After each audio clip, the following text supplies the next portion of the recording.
the sun was the son of God. He's God's son. Well, of course God owns the sun. Like I said, Africans don't own it. The Chinese don't own it. And so it's God's son. And God's son is the light of the world. Of course the sun is the light of the world. His personal name was Horus, referred to as the God's son, the light of the world, Horus. You spell it H-O-R-U-S, Horus. And the ancient Egyptians said that Horus had 12 lives, and his life began and died in 12 steps. So it was a 12-step life, a 12-step, we have the same thing. We call it a 12-step program.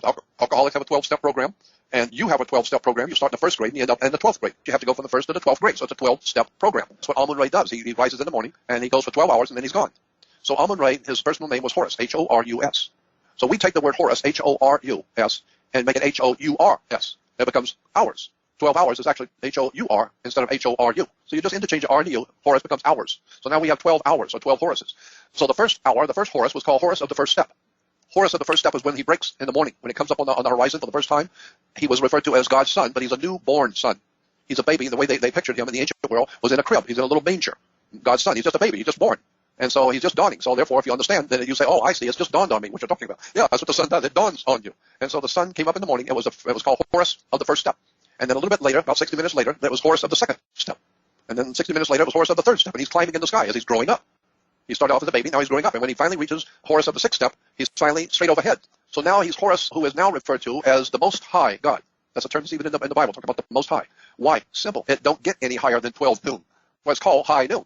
So 12 o'clock is called high noon. Why? Because it don't get any higher than noon. So from noon, the sun is now full grown. It's finally reached maturity. It was born in the morning and walked and walked and walked as it walked across the sky in 12 steps, and finally it has reached full maturity. Now it's full-grown man. He is now the Most High. After that, he now is walking downhill.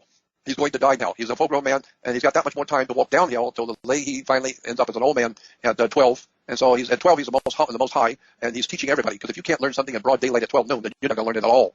So if you can't understand and see what's going on in the world at 12 noon, then you're beyond help. So that's why they have the story in the Bible that Jesus was 12 when he was in the temple teaching the wise men.